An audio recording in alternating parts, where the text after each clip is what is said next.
Hello everyone and welcome to the Interviews with Luminary series hosted by the SMRA. My name is Peter Douglas and I am fortunate to be conducting today's interview with Dr. Kevin DeMarco, a neuroradiologist and fellow MRA enthusiast with a long history in the SMRA. The format of the Interviews with Luminaries is that I will ask a series of questions fielded by members of the SMRA, and hopefully we will learn a little bit about Dr. DeMarco's work and about his career.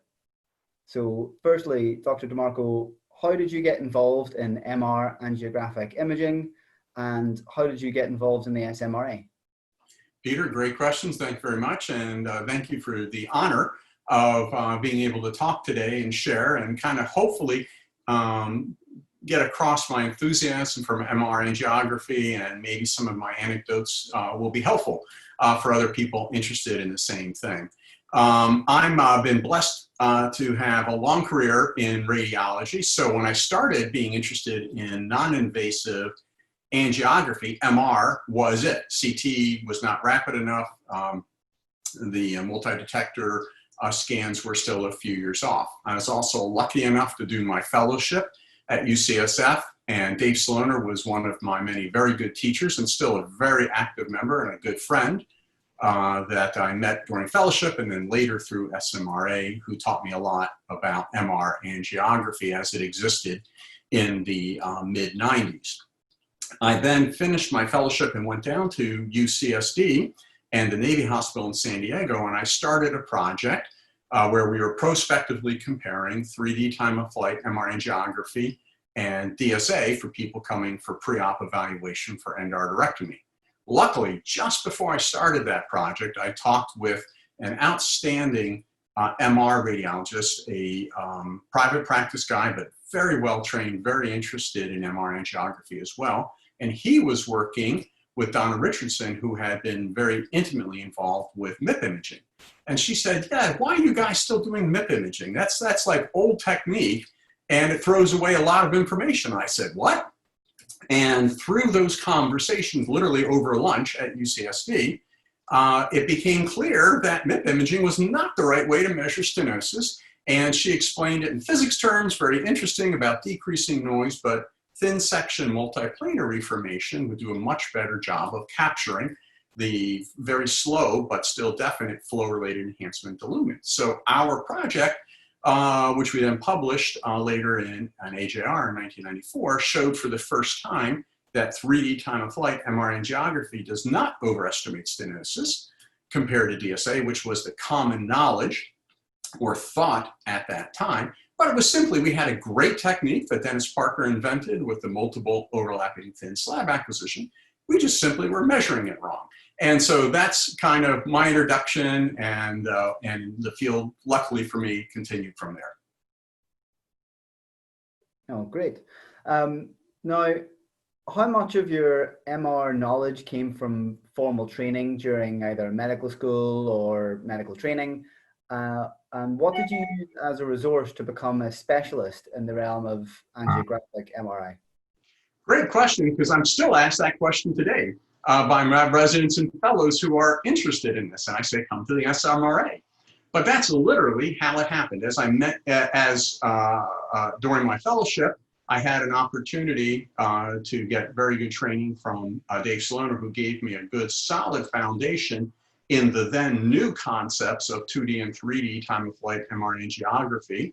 And then subsequently working with Dennis Parker, when I left San Diego, which was a Siemens machine I had there at the time, everything's 1.5, and I moved to Rutgers Medical School in New Jersey, and I went back to GE, which is what we had at UCSF.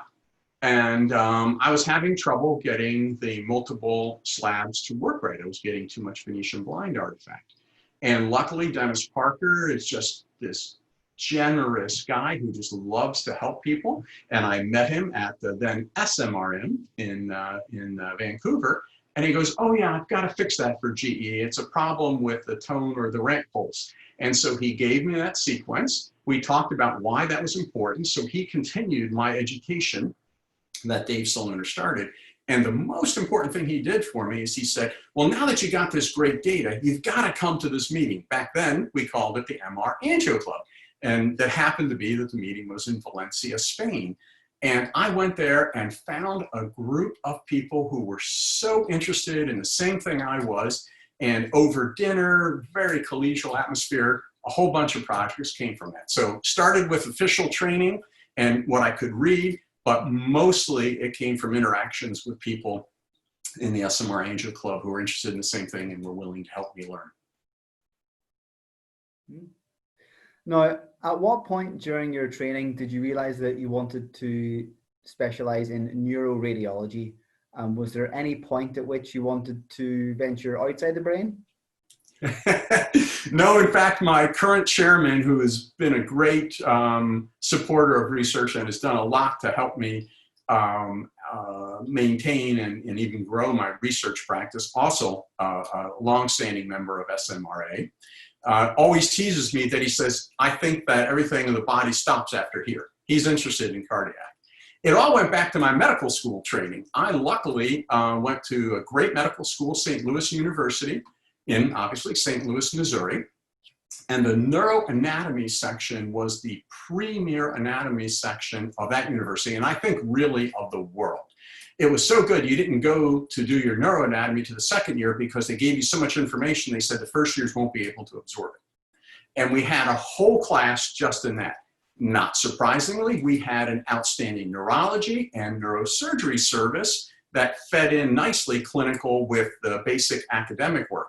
And after coming out of those 4 years, I said, there is nothing I want to do but neuroradiology. Oh, wow. That sounds stimulating.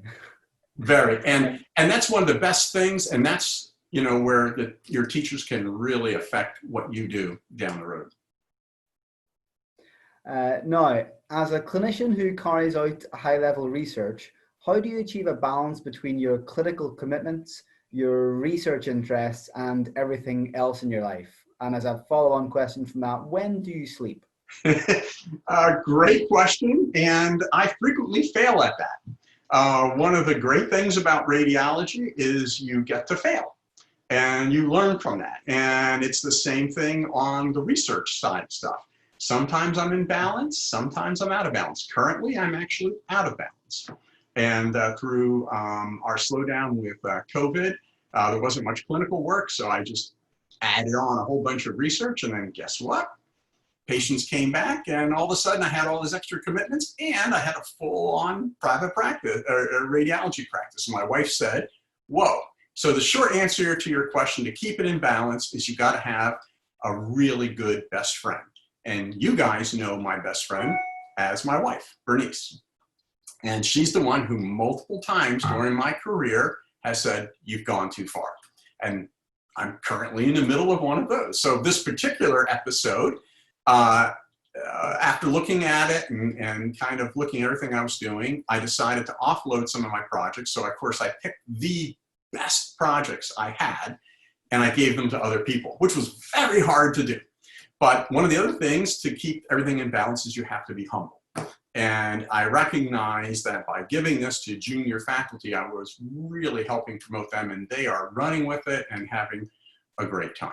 So the short version is it's very hard to. If you're interested in doing research, either as a pure research scientist, PhD, or as an admixture of a radiologist and researcher, either field, you're going to be giving up some of your free time. And that's just one of the prices that you pay to do this. There's just not enough time in an 8 to 5 job. So you got to decide if that's something that really interests you. But if you have that passion, that pit in your stomach, that fire that says you want to do this, that's something you're willing to do. So for most of us, it's not that you're unwilling to do the work, it's you're willing to do too much work. And as your question suggested, you need to have a best friend, be it a spouse, be it a colleague, be it a family member, who can look from the outside and say, nope, you're doing too much, slow down. Now, you've written multiple papers where you've identified a clinical problem and then carried out research to answer that question. Could you describe any difficulties you've encountered when translating research back into the clinical field? Great question. That's very well known. Talk about again at this this year's virtual ISMRM is the towers of research, the towers of clinical, and the death valley in between, trying to bridge that. Luckily, I feel like that's one of the gifts I was given, is building a very tiny, tenuous bridge across that valley of death. And while I fancy myself to be a fancy research scientist who can dream stuff up, that is not my skill set. But my skill set is to work with these smart people who come up with a good hammer and then find a clinical problem, a nail to hit with it. And I've been successful at doing that. So the first project that I mentioned that I had done was using a better way to measure time of flight, non-contrast MRI angiography, not with MIP imaging, but with MPR. We were the first to publish that. That rapidly became well accepted to the point today that modern people, the young investigators as yourself who are listening to this go, well, of course, that's duh, that's how we do it. But that was one of those aha moments that in the beginning, the problem I had is I didn't have enough imagination. I could not imagine there was a better way to measure carotid stenosis than MIP, because that's what everybody did. But having good collaborators opened my eyes to other opportunities, and then that translated. So that one immediately translated. So that was a success story.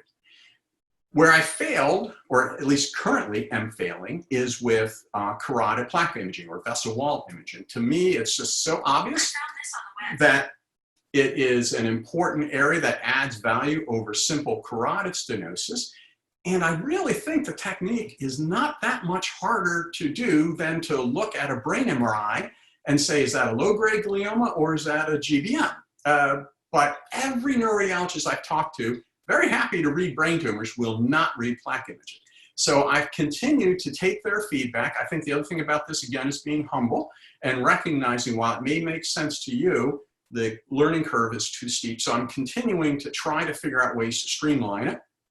Currently working with Alan Moody to look at simplified MP RAGE sequences to look at just one plaque component. And working again with Dave Sloaner and Dennis Parker. You can see the connection with the SMRA still continuing decades later. We're submitting an R01 to do quantitative imaging, which the hypothesis is we'll be able to do it completely automated. So don't ask the radiologist to do all of this. Let the computer and the deep learning do the analysis. So that currently is my big failure, even though everybody accepts vulnerable plaque imaging is a real thing and can really tell you better risk information, no one is willing to do it. And so we're continuing to work, and hopefully someday it will work. Great. Now, you've already outlined some of the successful collaborative relationships that you've had throughout your career. Now, what do you think it takes for a truly successful collaboration? Another great question. And I liken your research collaboration or being a clinical radiologist and working in the reading room to a second marriage. And it really is the same thing. You first of all need to have somebody that you like. Life is too short to work with people that you don't like. And you have to have the good communication skills like you do in a marriage. You have to in your work environment, be it clinical radiology, research, or both. And probably the most important thing is you got to respect the other person. You got to respect their ideas, especially and most importantly when they disagree with you, because that's probably a great opportunity to learn something that you just don't have the imagination on your own to see. And so I think those three things together and considering it as a lifetime opportunity and approaching it like a marriage and trying to bring in those things of likability and respect and good communication are important opportunities for collaboration. Now, you were awarded the Best Teacher of the Year in University of California, San Diego in 1992. What's your philosophy on how to teach in a way that leads to long-term understanding? Fantastic question. And it really comes down to, I figured out what worked for me. And the whole thing, whether you're doing clinical radiology, whether you're doing research, or you're doing both, our driving force is to improve patient lives. and to do something that matters for our patients. So when I do my research, that's my main focus. That's what I want to do. When I'm doing clinical radiology or teaching clinical radiology, I am trying to impart knowledge, but not knowledge for knowledge's sake, just to show off. But it is to say, this is how this information can help you improve patient lives. And so that's what I was doing in San Diego. First, when I was teaching them the then early techniques of MRI angiography, but the same thing with anatomy. And again, I had great teachers. I was just simply repeating back what I was taught both in my military medicine career in the Department of Radiology at the Navy Hospital in Oakland, and then later at UCSF. And I found of all the various teaching techniques, that's the one that clicked and stayed with me, because I could remember a lot of facts if I could remember how that helped improve patient outcome. And now, with the benefit of multiple decades of clinical experience, I can also add some meat to that and say, and here are some specific examples of where this piece of anatomy helped me, or I saw it help someone else make a diagnosis. And that's how I can get people to really understand the points I'm trying to bring across. Yeah, I've heard that said before, that as a radiologist, you can never learn too much anatomy. It's the one thing that will never change throughout your career. And as a kind of a side point, one of my favorite expressions is God has a sense of humor. Guess what my absolute worst class in medical school was? Anatomy. Anatomy. And that's what I do my whole life now. Yeah. But luckily, I had a very good background in neuroanatomy. So you get me outside the CNS and I'm definitely weak. No. You served as a medical officer in the US Navy, including placements on active duty while holding a position in UCSD. And now you work in the Walter Reed Hospital in Washington.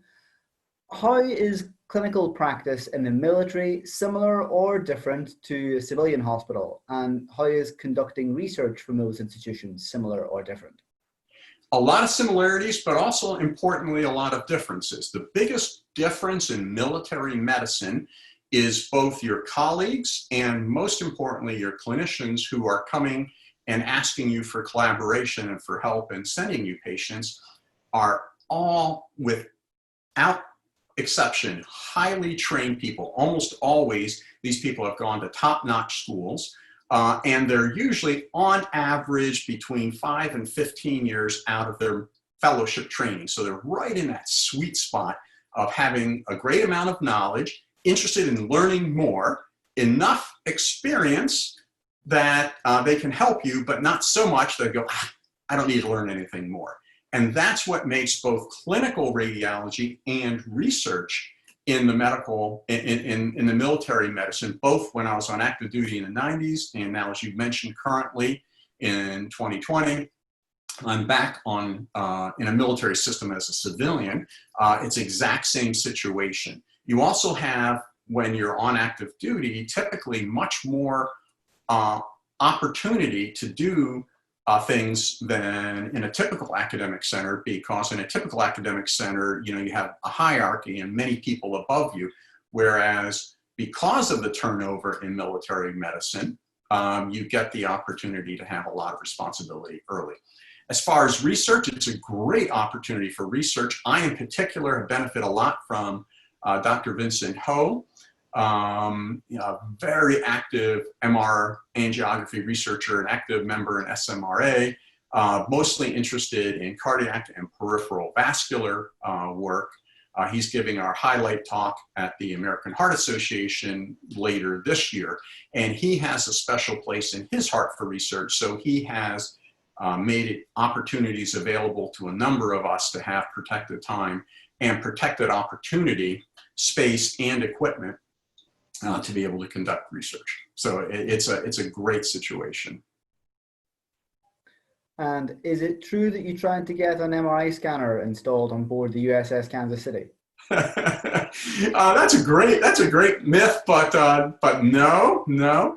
But what I did do when I was at Michigan State University, a great group of collaborators interested in cerebral malaria convinced our chairman, Jim Pocha, and also one of the founding fathers of the MR Angio Club, and one of the reasons I chose to go there when he offered me the opportunity, convinced him that we could study cerebral malaria with an MR in a sub-Saharan, very poor country, Malawi.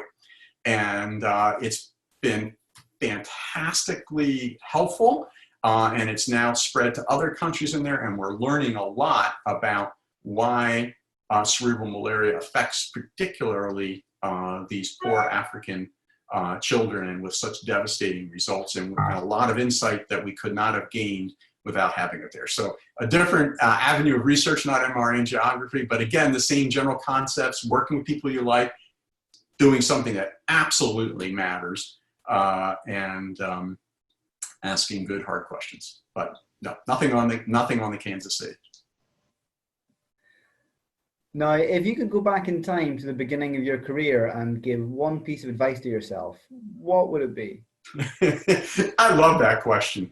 And the biggest thing that comes to mind is I wish I had more faith and confidence in myself to write grants.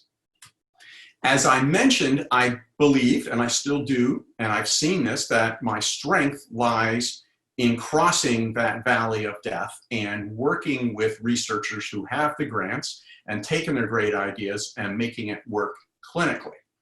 I didn't feel as a young investigator that I thought I was having delusions of grandeur, that I could go and compete against the likes of Steve Reeder, a gold medal winner at the ISMRM, or Matt Berenstein, just previously stepped down from editing MRM. And I didn't think that I had enough to offer to warrant grant funding. Luckily, at Michigan State, partially related to that project that I mentioned, came in contact with a great researcher who said, "Why aren't you writing your own grants?"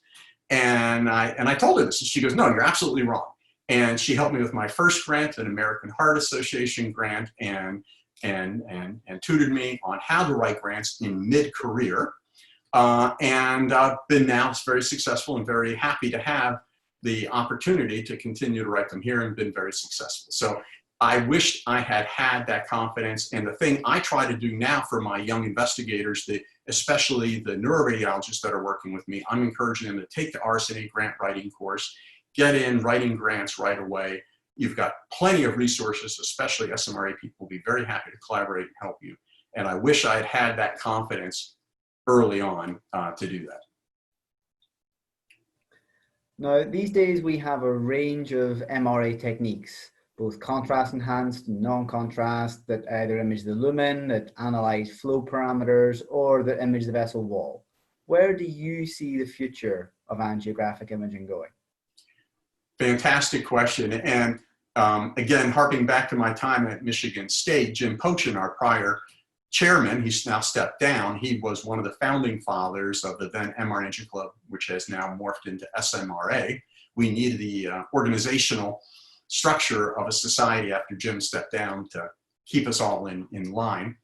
He always, that was the talk he would give each year. And I tell you, everybody in that room, the luminaries, the best people in the world doing this, would hang on every word he said, because he was so insightful. So I wish I had him here to answer that question. I think it goes back to what I started with. It's where do we add value? How can we impact patient lives? That's where I think the field is going to need to grow into. So again, in my areas of cerebral vascular, as you mentioned, I think vessel wall imaging has a big component. Intracranially, being able to identify the different causes of proximal narrowing, which has had some good white papers written in the American Journal of Neuroradiology, has already added a lot of value. We're starting to look at venous flow in dural sinuses in patients with increased intracranial pressure, or pseudotumor cerebri, too much pressure on the brain but not caused by a brain tumor, and understanding those flows and predicting who would respond to venous stenting to open up. So those are all areas where I think we add a lot of value. Another area where we could clearly add value is to not need to give contrast. I still am a big believer in contrast MRA. It was a huge step forward. A lot of that initial work was first presented at SMRA before it was presented anywhere else, and I still think it has lots of value. But we need to recognize that there are some limitations and some issues with gadolinium-based contrast agents. And so all of the new advanced techniques, as you mentioned, for non-contrast imaging, I think are very powerful.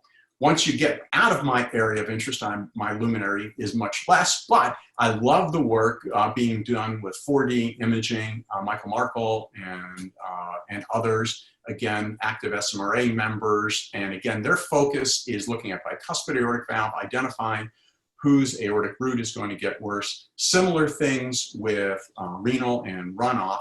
I think in particular, non-contrast techniques are going to be very helpful. But I'm afraid with my answer, it goes back to the very initial thing. I'm afraid I'm not just having a good enough idea, that I don't have enough imagination to wonder where we could go. And I look forward to what all of the young investigators are thinking that could add to our field. Well, thank you. That is the end of my questions for you. At this point, I would like to give you the opportunity to give any final words of advice or for you to pose any questions to the SMRA community. Thank you very much. I don't have any specific questions for the SMRA community. I look forward to the next decade and what all of the young investigators are going to dream up and imagine that we don't even have on our plate today. And I look very much forward to that field. Just as a general comment, I am very grateful to have had the opportunity to be so active in the SMRA. It has launched my career and has sustained it through multiple decades. And I would encourage anyone who finds the field of MRI angiography exciting that this would be a great opportunity. And especially as I mentioned, that very first Valencia meeting where I had a chance, I sat down at dinner with John Houston, Matt Berenstein, and Steve Reederer, and through that simple dinner developed a collaboration that has existed for multiple decades. And I'm very grateful for that opportunity. And I encourage everybody who's interested in this field to take advantage of that as well.